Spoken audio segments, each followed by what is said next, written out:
বন্ধুরা, আমরা সবসময় একটি কথা বলি যে আমরা সফল হতে চাই। সো সফলতা অ্যাকচুয়ালি কী জিনিস? ওয়েল, যদি আমরা একটু বিট বাই বিট ভেঙে চিন্তা করি তাহলে দেখি একজন ছাত্রের জন্য একটি ভালো মার্কস পাওয়া সফলতা। একজন অসুস্থ মানুষ সুস্থ হয়ে গেল, এটাই তার একটা সফলতা। একজন চাকুরিজীবী একটা প্রমোশন পেল, সফলতা, রাইট? এমনকি একজন স্ত্রী ভালো রান্না করেছেন, স্বামীর প্রশংসা করলো, সেটাও একটি সফলতা। তো এটা একটা আপেক্ষিক বিষয়। একজন বড় ব্যবসায়ী একটি নতুন কন্ট্যাক্ট পেলেন, বড় কন্ট্যাক্ট পেলেন, এটা তার একটা সফলতা।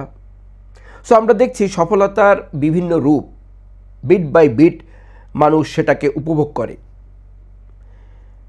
কিন্তু আমরা মেইনলি চিন্তা করি সফলতা মানে বা সফল ব্যক্তি মানে যার কাছে রয়েছে কারি কারি টাকা। যদি আপনিও সেটা চিন্তা করেন, ইয়েস, ইউ আর রাইট, আপনি ঠিক চিন্তা করছেন।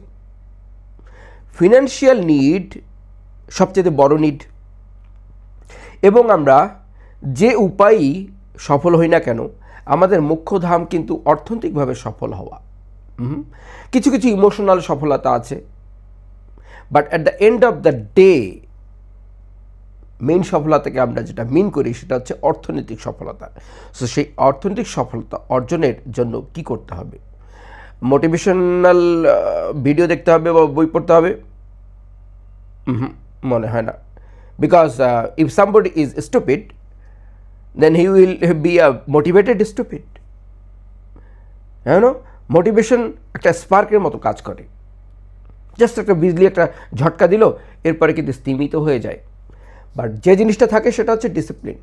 Yes, you are right.